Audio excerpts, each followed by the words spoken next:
as we begin to talk about follow-up, that relationship is so important.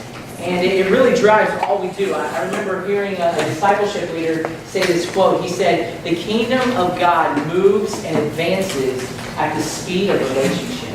I thought that was a beautiful quote.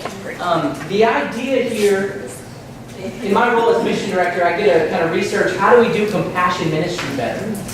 And one of the things that I've come across, like books like When Helping Hurts, I don't know if you've heard that one, or Toxic Charity, right? It's the idea that just because we provided a good or a service to someone isn't good in and of itself, isn't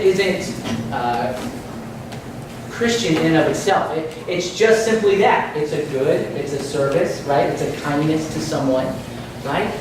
But the gospel, I just want to share, Romans 10, you guys probably know this one already.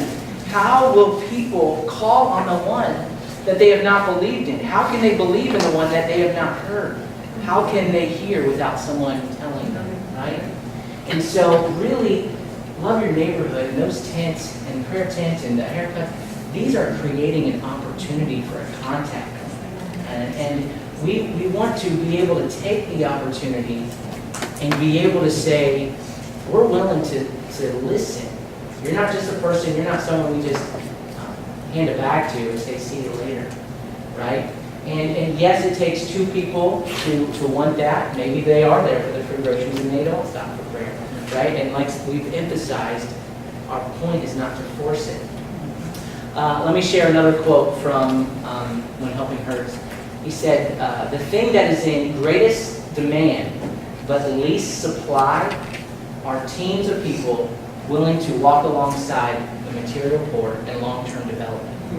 I know that's kind of a mouthful, but the idea is there is such an incredible need for people, for Christians, let's just be honest, to make themselves available, right, to walk alongside someone else, in this quote, the material poor, right, to see them develop so that we're not enabling, so that we're not just allowing that lifestyle to continue. But hey, let me get to know you. Maybe that could mean there's a lot of development strategies. Maybe your church has a financial class or to help develop some of those skills. But I think the principle is true also for spiritual development, right? I mean, look at my own life, hopefully your own faith walk. People came alongside you, right, to invest in you. Someone along the way shared the gospel with you, probably multiple times, seeds were planted, right? And it was people that showed that they cared about you, and that showed really that God cared about you. And so we want to provide it. That is what our follow-up team is all about, is we have a team of people that is going to make this more than a one-day event. We have a team of people that are ready to call you, right, to check in on you, right? Thanks for coming. How was your experience? And then to be present on Sunday morning at the Love Your Neighborhood welcome table and to receive them in and say, it's so good to see you here this morning, right? And then to be able to transition and help them know what is my next step in this process. This is where it gets a little bit gray, right? And you have to know the person, and you're hearing their story, and who are you connecting them with? Maybe they have kids, you can connect them with the children's ministry, maybe they don't. But the point is, they feel the love of community, and there's an invitation there, right? And so we have some handouts to help you if you feel like you're blanking. How does our church do this? What is the process that you keep talking about? And so if you'll notice, there's a telephone script. One of your handouts is a telephone script. If you can pull that one up, it should look, thank you. Something like this here. Let me pass one on. So this is a simple script that your follow-up team is welcome to use. Okay, so I'm gonna just highlight on that. But just so you know, when you fill out the prayer tent information, whenever your prayer team fills this out, it's going to go to the box, okay? And then the prayer tent coordinator is going to have a whole stack of these, right? They're double-sided, that they can rip off a copy and give it directly to that person at church that had the conversation, and then the host site gets to keep everyone that came through the tent. That's why you went ahead and carbon copied that. So you can actually take that information with you right away, and then the host site will have a copy of all the information. And so I know last year I helped scan all these in and then sent them to each of the supporting churches so that they could follow up with their people that they had conversations with. So that's where we get the information. So once this, and if that's not you, that's okay. That's why we have follow-up teams to do the pass-off, right? We're in this together. So the prayer tent people or the prayer coordinator will give the sheets to the follow-up coordinator or the follow-up team. If there is the same people on both, that's wonderful. The follow-up team will take the sheet and will see the name and phone number and will make the call, right? We're not saying, we're not requiring so many days, but we'd like it to be soon after, right? I mean, the very next day is Sunday, and there's certainly going to be invitations to church the next day happening, right? But in that week, in that sometime Monday, Tuesday, Wednesday, sometime in that week, we'd like there to be an immediate phone call. And if you're just like, what do I say? How do I navigate that conversation? You're welcome to use this script. Again, it's just a suggestion. Maybe you want to use 2 of the questions and not all 4 questions. But if you notice, the script has intentionality to it because it gets an update on their prayer requests and there's an opportunity to pray with them. But then at the very bottom, there's an invitation to the Sunday service. And this is where you say, can I meet up with you next Sunday? We're going to have a table set up. It's going to have a big sign that says, love your neighborhood. And we're going to be providing those signs so that they can know, okay, it's nervous, where do I go? And you say, are you available to come? And if you are able to confirm with them, go ahead and say, well, our service starts at 10. Can we meet up at 9:45? Or can we meet up? So read over that. Feel free to edit it and adjust it as you want. Okay, this is just a template for your churches. Any questions on the telephone script? I want to make sure I heard you correctly on the yellow sheet. What did you say exactly? So yeah, just to double check. So all of these 2 copies, right? As you write on it, it's automatically put on the back side. All of these will go together in a box at the prayer tent. We don't keep one. You don't keep one unless you checked.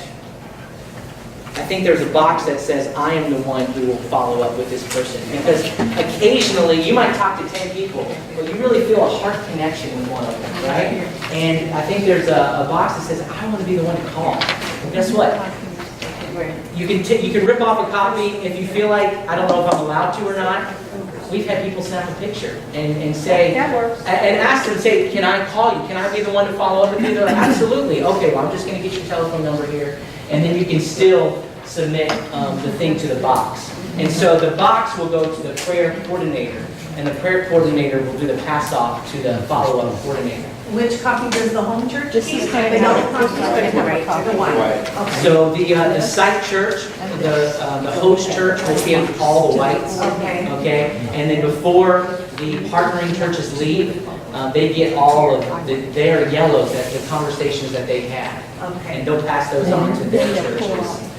Now, I think for last year, I saw that right here, there's church attending. Oh, well, they're already attending St. Pete's. I'm not going to take that one. I'm just going to give that to you guys to follow up with, right? So, it's not a numbers game. I've got the biggest stack. I get to follow up with the most people, more of an opportunity for them to come to us. But where are they located? Maybe they already have a relationship going, right? And just kind of seeing where their situation, where they live, how do we get them connected to a church?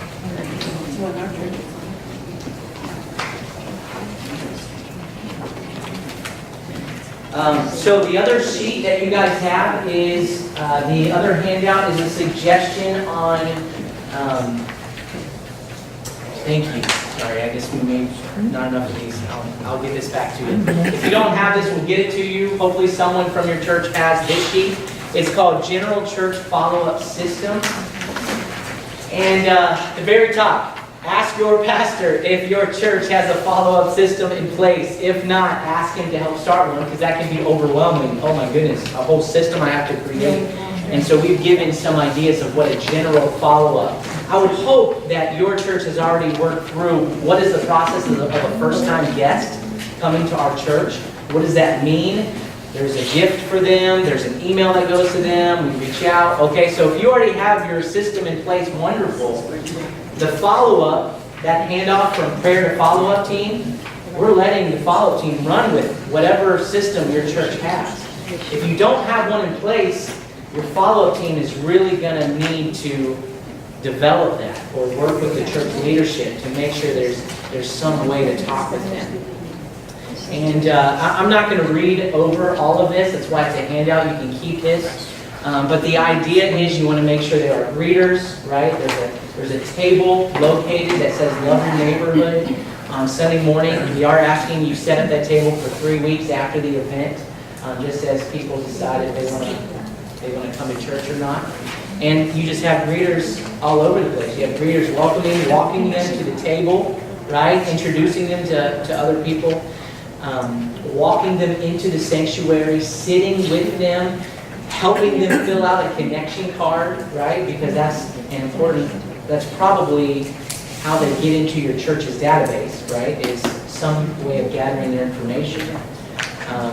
And then once they fill out the connection card, right, you take them to the welcome table after the service. We have a gift that we give here. I think there's some gift suggestions on here, if I'm not mistaken. Not really. Oh, Suggestion. okay. Well, you guys can be creative for what I do first gift. Right. We'd be happy Some to give churches give mugs, or some churches give cookies, or some churches may follow up in a note, send a gift card to, Dolores, or I don't know, just a small amount, something Or like maybe, that, and just to maybe, acknowledge their visit. yes, and maybe you want to be strategic and give them a coupon to, if you have a free meal, if you have a Wednesday night meal or a midweek meal, or if you have a cafe where people can buy some things, give them a coupon to those places. Here at our church, we give those coupons, but we actually don't give them directly to the person because we don't want them to just turn in the coupon and be like, okay, thank you for my free thing. Where's the person to talk with them, right? And so we actually have the follow-up person's the one that goes with them to turn in the coupon, and they get the free meal and can sit together and get to know each other, continue that conversation, relationship. Yeah. Last year at St. Peter's, we had a number of vendors who brought out their canopies, a couple of chairs for the people that they're talking with. But we found out that about 10 of them were having a bunch of giveaways. So you might find vendors in the community, even church members, who have certain things that they would like to give away to those people who come to the site. And that might be another sneaky way to get information, Now, you need to follow up with them probably differently than the people that give you their information freely from the connections tent, right? You don't want to confuse somebody who gave their name and phone number in a raffle, but you didn't get their information in the connections tent. You don't want to call them up necessarily and treat them exactly the same as you do a connections tent person, but just One more feel thing. your way through that. One more thing. I work with someone who deals with illiteracy, and they have a lot of books. If anyone who want to come to me and like when you set up the children's zone area, and there'll be like face painting, you can actually give books away to the little kids and stuff like that. The books are mainly for kids in elementary years. If anybody interested in providing books, just please. Tim brings up an excellent point. You are allowed to expand how you want your site tents to look. I know St. Peter's went ahead and got a children's choir to be singing at the event. Now, we're not requiring all of the sites to do that, but there's creativity. If you want to give the kids a free Christian book while they're at the prayer tent, be creative, and run with this basic template that we want all the sites to have. So that Puppet shows, planogram shows, all those were great. puppet show, yeah, great. there's a danger here, and maybe you can tell me what it is. What's the danger of having a guest come and you interacting with them and making sure they go from point A to point B and and get them connected into your church? Anybody know what a danger might be in They that? identify with you only. Yeah. What's that? They identify with you only. Okay, wow, that's a good observation, that some people find someone to cling to, right? And I think identifying with you is a good thing, right? Oh yeah, you were the one that prayed with me, and you can remember them. So a general identification is good, right? But if you feel like this is unhealthy, like boundaries are being crossed, like they're just Amen. following me around everywhere, okay? It's important, I'm glad you brought that up, because it is important to have boundaries, and that's why there's a team approach. Especially with male-female, that creates even more of an awkwardness. So be sure to introduce that person, pass them off to another male volunteer or whatever that is, and so that there can be a clear goodbye. I hope you have a good experience connecting with this next person. Were you going to have a comment? Does anyone, like multiple churches, have one of those extra papers? Oh, I'm sorry. I can get you one before you leave today. Okay, perfect. Multiple church. All right. Yeah, where's the sharing? Maybe you don't even need it. But the danger I was going to say is treating that person as they're here to go through the process, and that's what it's about. It's just getting them through the process, right? And then our church will take care of them once they're in, okay? And I don't know if I'm explaining it the right way, but the idea is, no, every greeter and every interaction with that person is a chance to get to know that person. Like, you are that person, right? I mean, it's easy in our mind to be like, okay, we've got people that can love on them and invite them to certain things, and my job is just to get them into the process, and then they'll figure it out. But really, no, that's not it, right? And I think we can think that this process, it's just a process, it's just steps. But any opportunity that you have to directly make it personal and real, right? And be like, and not wait for the next person to do it, but like, let me greet you. Oh, you've got kids. Well, let me introduce you to our children's director, right? Or as opposed to, okay, let me make sure I take you to the table and I did my part. So we're talking about the follow-up training, and we want your follow-up team to be that person. Now, like we said, there are boundaries, right? It doesn't mean that you are best friends with all 10, 15 people and you spread yourself thin. That's not what we're asking for, okay? But we are asking that the church be ready to warmly welcome and make themselves available to walk alongside, right? And figuring out what is that next step for that person. Maybe it's not even that church, right? Maybe it's realizing they're in another neighborhood and connecting to another church, right? And helping them with that. I know one suggestion on this sheet is maybe you want to take them for a meal and get to know them afterward. Or maybe in a room at your church, you can have your visitors have a shared meal together. Maybe you need to, maybe they're sitting in a Bible study. This is where that grayness comes in. What does it look like? So we're not requiring those things, but we're simply suggesting those things. What does it look like to love, according to your personality or your follow-up team's personality? We'll let you guys figure that out. On the back is a flow chart, so if this is helpful, Brother Andrew made this. It's the highlight, so right? How you greet them and get their information. Here's the first step, yes, follow up. Here's the second step, yes, follow up. If you feel the need to do that with your team, that would be a good suggestion. Hey, role play that phone call. Use the phone script with your follow-up. Make sure that they're ready for that invitation to church and to meet with that person. There may be an opportunity to use the steps of peace. You've already got that training, so we're not going to take the time to do that again.